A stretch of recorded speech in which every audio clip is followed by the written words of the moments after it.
So this is kind of like a little test run, see how well the live stream works on my trail run. I assume not too many people are gonna join. However, you could always watch it later, and I may take some footage out of it later, but just wanna start my trail run routine.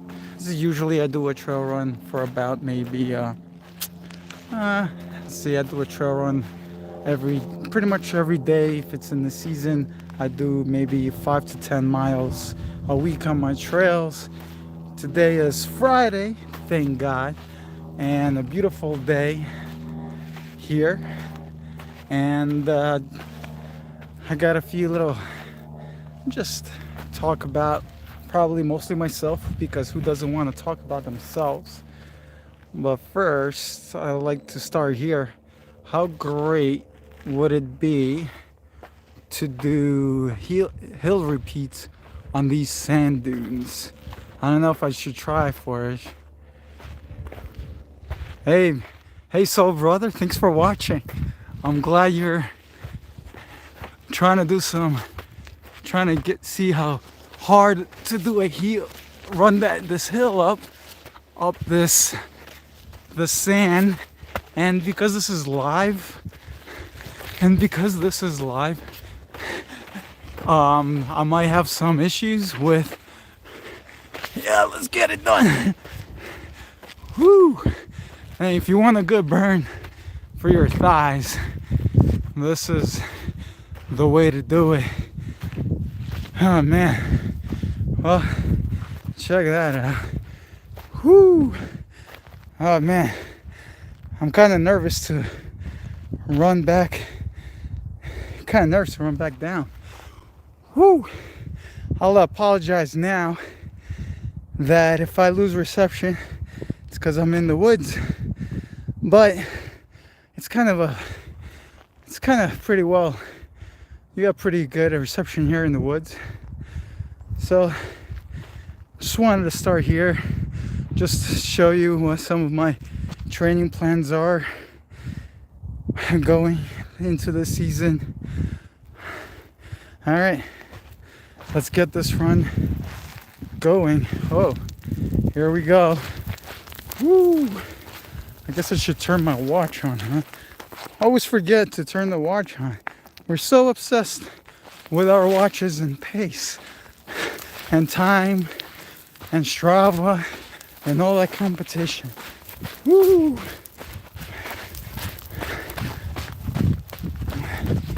So, all right. So we're gonna go on this little run and see how well this is gonna work out. Hopefully, there's probably a good chance that I'll trip. Hopefully I don't, but I may. So here we go. So really, this is kind of a test, first real live stream on a run to see what could come out of this.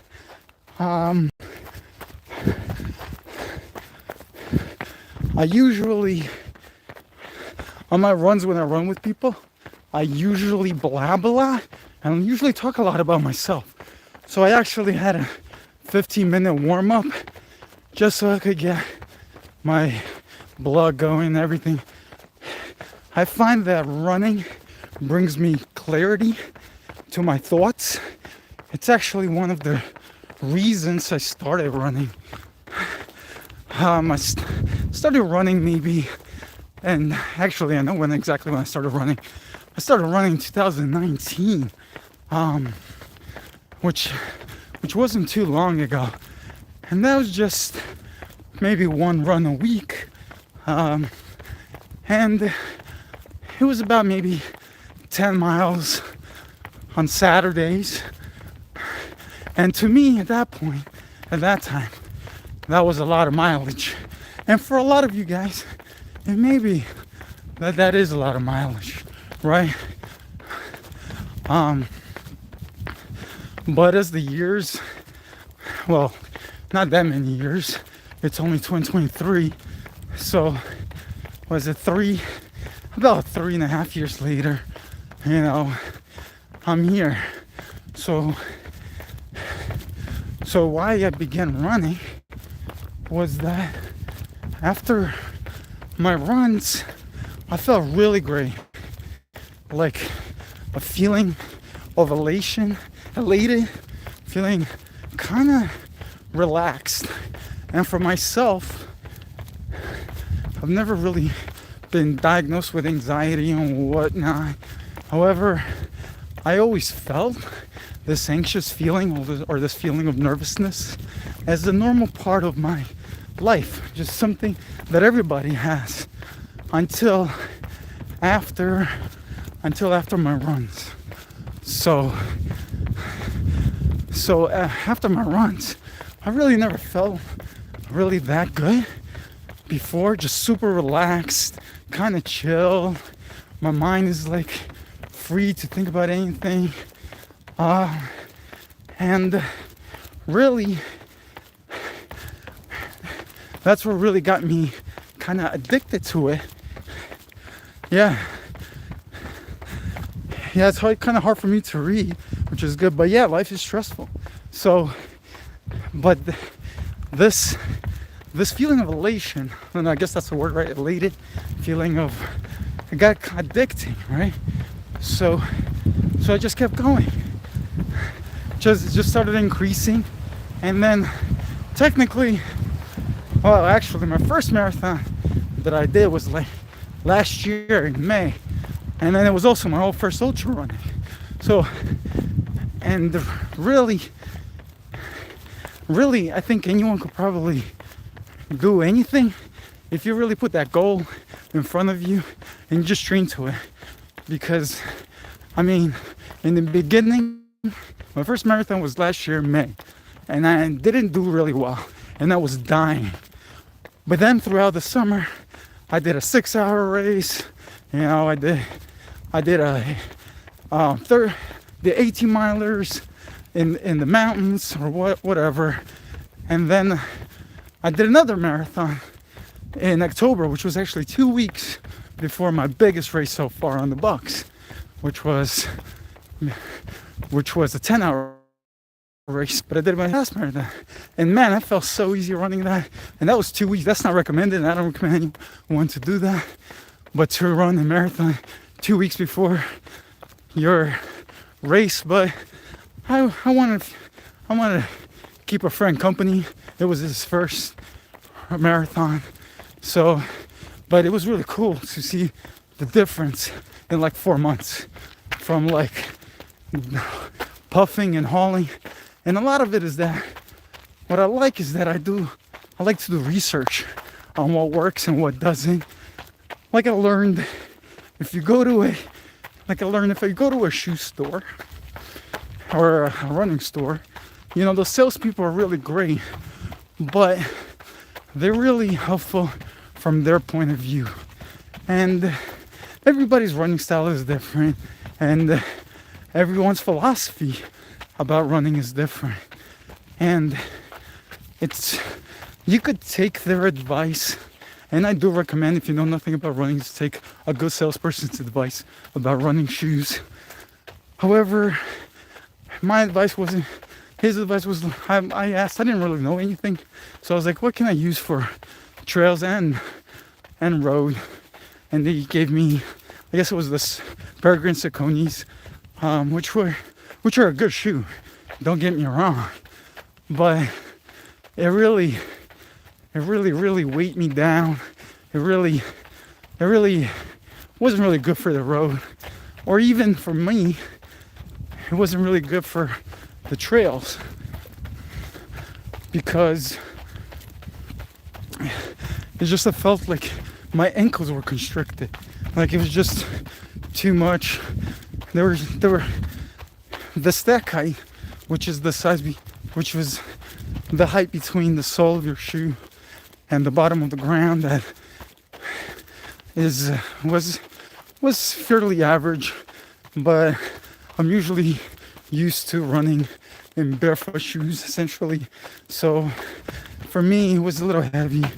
So, anyways, that's really not kind of going off track here, but there really isn't a track here. Kind of, it's called the running ramblings. So ideally, my favorite part about running is figuring it out what works and what doesn't. Like last year, I was set like I'm a heel striker.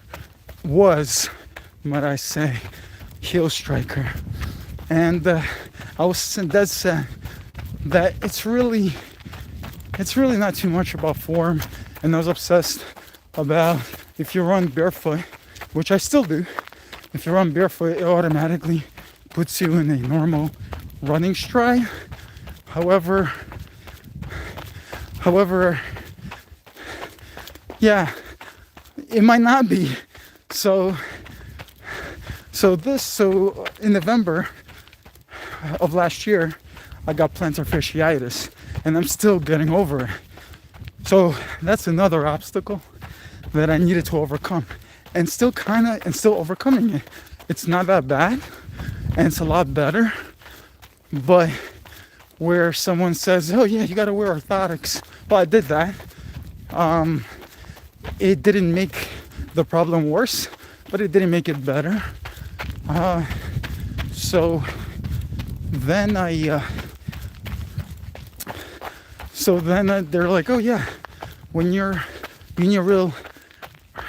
need real cushiony shoes when you're not running." So I bought those Tempur-Pedic Skechers. But my plantar fasciitis was still like kind of stretching out. Like it felt like it was stretching over the cushioning, and it hurt even more. So I was like, that there's got to be a better thing for it. So then just happened to be that book, Born to Run 2, that I've read, and it's by, you guys might be familiar with Born to Run, that book from 2008, about like the natural form of running, the Tamahara, and barefoot running. There was a big craze about barefoot shoes, minimalist shoes in like the late 2000s. I'm not sure how many of you guys remember, but yeah, I got on that board. I liked it. It actually worked for me. Barefoot shoes, actually, I was in the military. Let's say I was in the military for 8 years, and when I hit the 6 years, and I was young, I was about 24, 6 years, and my knee started to hurt. Because we just run, 3 times a week for 6 years, and my knees started to hurt. And I didn't want to be one of those guys that starts getting injured before he's 30, or at all, really. Nobody wants to get injured. So I gave it a test drive, and the impact actually on my knees went away. So I was like, well, there's got to be something to barefoot running. And I could go into this whole proprioception, but I might as well. So we have all these proprioceptors. These are essentially sensors on our body to tell us where we are in space. And we have them on our foot. And if you're running with less cushioning and you're feeling the ground, also give me in the comments if you want to get a separate YouTube video on the proprioception and how it affects your running.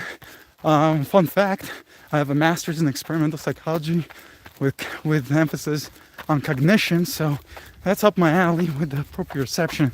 So back to the proprioceptors, you have them all over your body, and it tells your body where you are in space.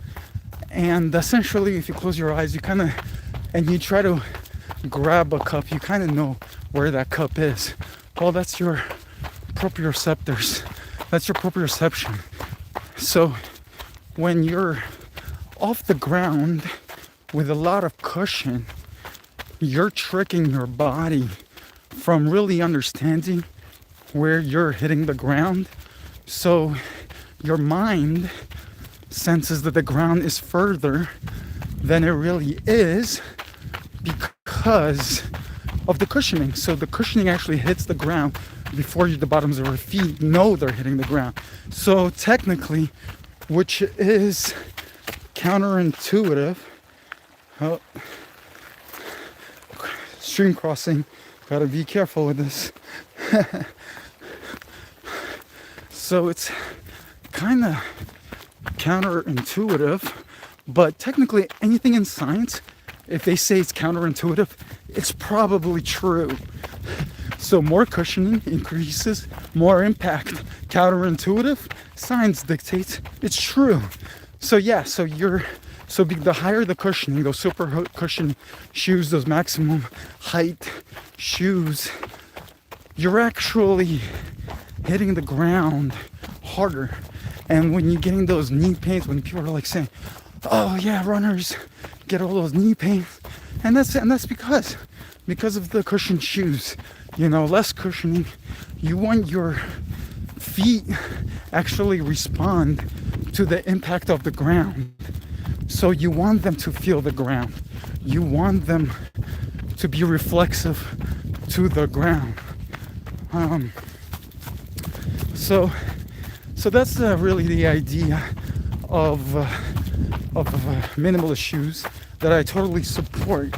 Right now, I'm running in Ultra Superior 5s, and those are my go-to shoes for many miles. Because if you're not used to minimalist shoes, you could only run so many miles because it's a lot of load on your Achilles and your calves. But little by little, that's why you never want to jump into minimalist shoes. You kind of want to go little by little.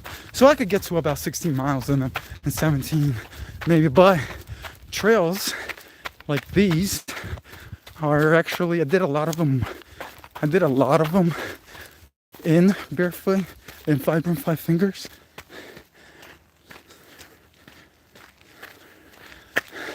Yeah, man, it's really yeah, there's a whole industry. You know, if everybody bought minimalist shoes, a lot of these companies will go out of business, right? You know, and it just makes sense in people's minds that it just makes sense in people's it just makes sense in people's minds. More cushioning equals cushioning for your knees and your whole body. It's not true. So yeah, so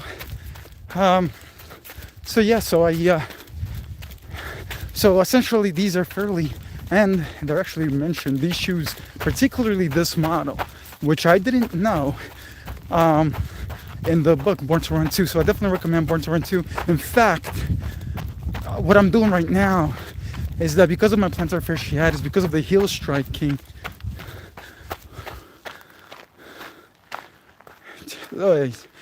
text that again. I missed that. 200-pound what? If you weigh 200 plus pounds, it's not about your weight. If that's what you're asking, it's not about your weight. It's how you ground. It doesn't matter how much. You're still gonna have the same impact even in those shoes. You're gonna have a higher impact in cushioned shoes. Like if that was the question, it kind of disappears the comments, and running and reading is a little hard, but I try my best. But thanks, man. Thanks for putting out those comments. But if the question was, if you're 200 pounds or if you're a heavy person, it shouldn't matter at all. It doesn't matter at all, actually.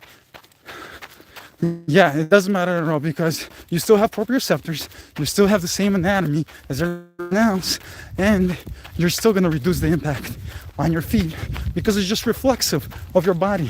Kind of like your body always tries to save itself from hurting itself. What the shoes do, they kind of encapsulate them from sensing the environment around you. So it's like a cast.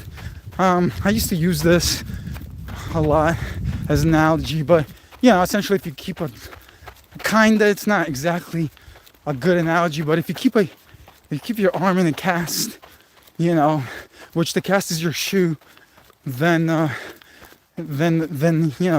what happens what happens to your arm? You lose mobility, you lose muscle, you lose all kinds of things in your arm because it's immobilized, and your shoes immobilize you. Like you have all those fingers for stabilization. You have your ankles, which actually it's good for it to move and not stabilize because you want them to be able to. That's what they're used for. Those tendons, those ligaments, they're used to stabilize your bones. You want to strengthen them, not weaken them. So I try to be as barefoot as possible. I mean, like I'm running in ultra. These are considered minimalist trail running shoes. These are Ultra Superior 5s if you're into, but they have a really good toe box, meaning that the front of the shoe is really wide, so your toes have plenty of room for wiggle space. So that actually reduces you getting blisters because there's no rubbing against the wall. So another fun fact: get a shoe if you're wearing shoes. Get a shoe with a very wide toe box to a point where you could actually wiggle your feet, wiggle your toes fairly well. And if you feel like your feet are sliding, you should YouTube or Google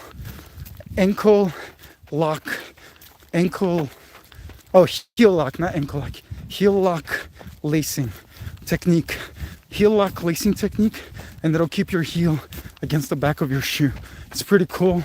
So when you go down hills, your feet are not gonna fly forward.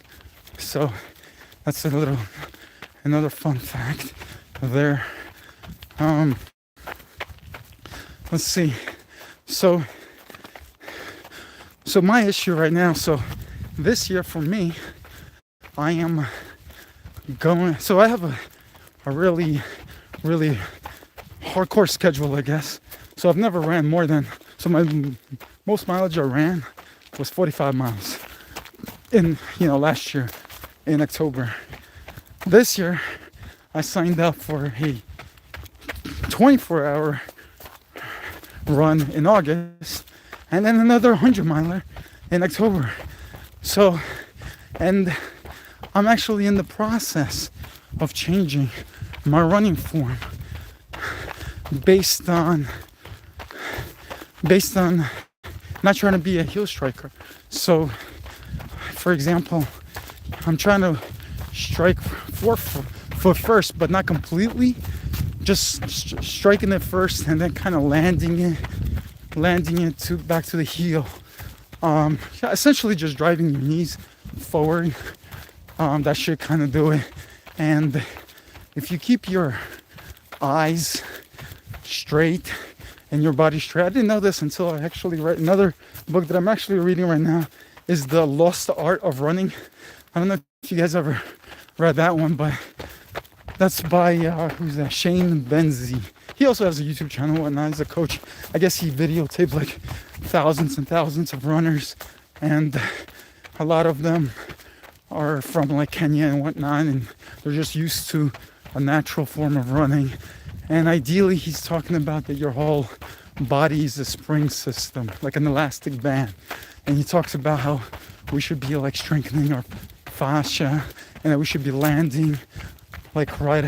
He calls it a tripod, which is like a triangular area right below your toes, and yeah, right below your toes and right to the heel. But he really talks about really getting height in your runs, like being really springy. I don't know. So it's the whole point. What I do is that I read it, I try it, and then I do it. If it works for me, then I'm happy. My goal is, and technically I think you can, to be able to run for a very long time without getting tired. And in theory, I think it's possible. Oh yeah, no problem, man. Proprioception. Yeah, read about it. It's good. You know about the endocabinoid system? You know the runner's high. So in the beginning I was talking about how after the runs I felt elated, like really relaxed. The longer the better, right? And a lot of people say, oh yeah, that's the runner's high. It's the endorphins. Okay, maybe. But what's been overlooked, and it's not anyone's fault, because the endocannabinoid system was only discovered in the 90s.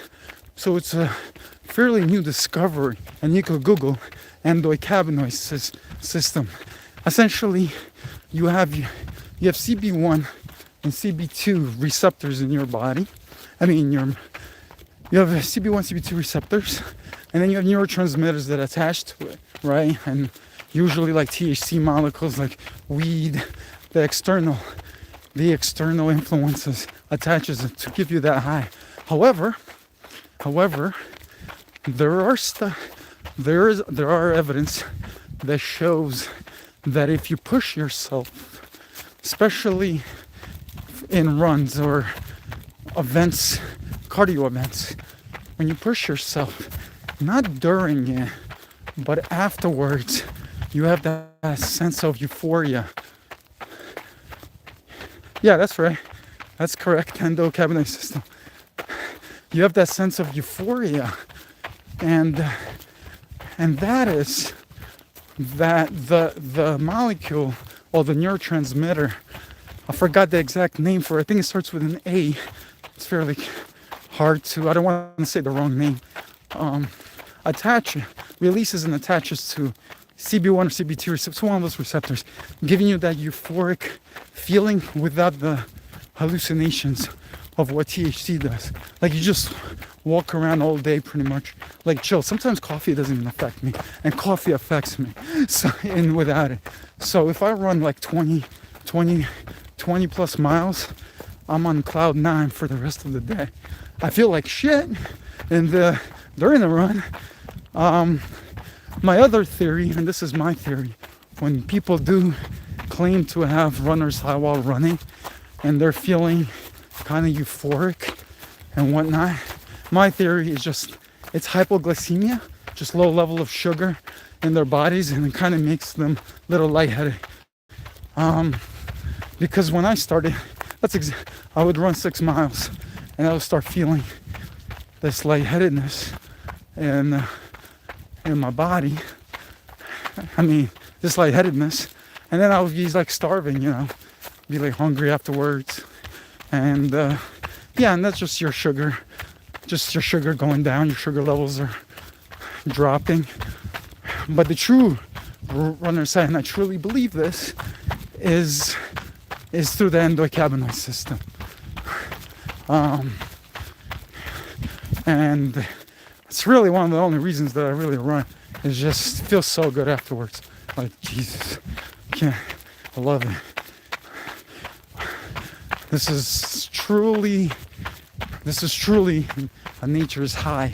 And man, we're like meant to run, right? We're supposed to run. Like, it's kind of surreal. We're used to sitting in chairs in our offices all day. For those of you that have office jobs like myself. And just imagine your leg is not moving for 8 hours. And then after that, you go to your car and you sit there and just having and there's just no movement. Yeah, thanks. This is why I try to do it on a run right now. When I run, I get very clear-minded. And when I run with somebody else, when I run with somebody else, I just talk and talk and talk. So thanks for keeping me company. Actually, you asking and answering questions is actually really helpful with this experimental live stream, and I might actually do it maybe every Friday, just to see how it works. And of course, this live stream will always be replayed on my channel, and I might cut it down to some shorts if there's anything specific. Yeah, honestly, if you add in the comments, and I think all those comments that you're saying are saving, it's good for me to know what you find is informative and whatnot. But yeah, another my recommendation is actually this book, is the Thinking Essentials for Ultra Running. It's by Jason Koop, and you don't have to be an ultra runner to get it, but it's the only book that I ever seen on running that's equivalent to a textbook. Like, so just to be clear, Training Essentials for Ultra Running by Jason Koop. So I work in clinical research, and I work with a bunch of doctors, and one of the doctors is a marathon runner, and he's really good at it, and he's actually borrowing that book because he himself is interested in, and he knows quite a bit, and he himself is interested in that book, because what separates that book from everybody else's books, first, it's like 500 pages, but he cites like scientific articles and graphs, and talks about Strava, and just talks about all these different things, how it's related to your everyday. Just the technique of his writing is really good in a textbook, but not so textbook way that anyone could really read it. So definitely, because he talks about nutrition, talks about everything. You don't have to be an ultra runner. I mean, it's helpful for ultra runners, but you don't have to be an ultra runner to really get into that book. So that's like one of my highest recommendations for a book. Talks about sleep. Yeah, Poopcast. Yeah, that's an awesome. The only problem, do you find this problem? The only problem I find that some of the guys, it's really hard to understand through the accents. But yeah, but then like some of the experts have really heavy accents, and I think he doesn't do it live. I mean, he does do it live, but through like Zoom or something, so that it like adds onto some of the static. But that could just be me. But he does have a really great podcast, and definitely, yeah, Coopcast. Yeah, and if you definitely should read his book. It's super informative. Actually, he came with, I think it's in the second edition to his edition one, so that's a lot. Let's see.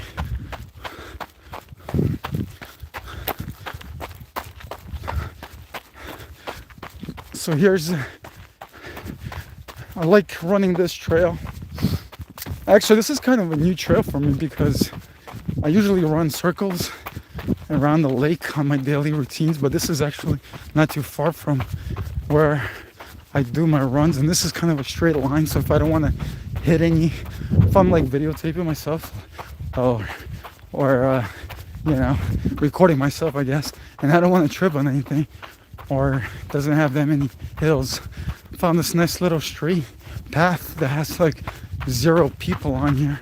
So that's pretty cool. Like today's like a really great day, and usually around the lake there's so many people, and I can't tell you guys how many times I get humped by dogs.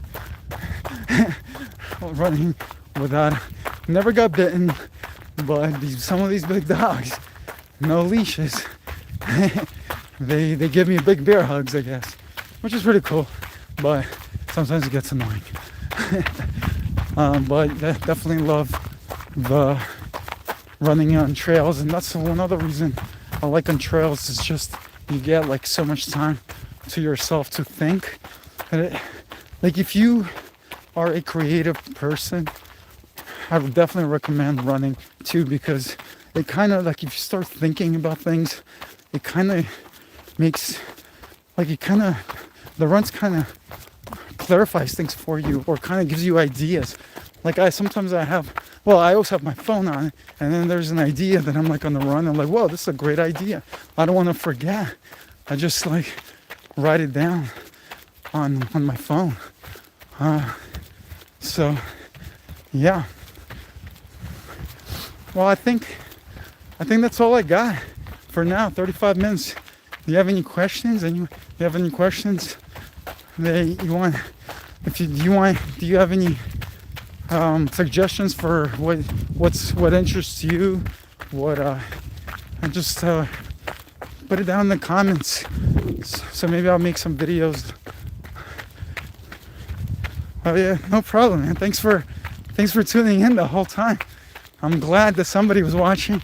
So, all right, well, I'm gonna finish up my run. But yeah, I'm glad I could be helpful. So, all right, I gotta circumnavigate over this tree. So, I'll zoom out, I guess, after I jump over this tree. How about that? We'll land on this jump over the tree. Here we go. Whee! All right.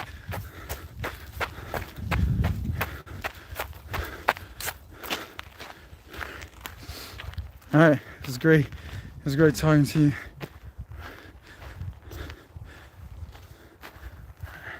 All right. Until next time. Have a good one. Bye.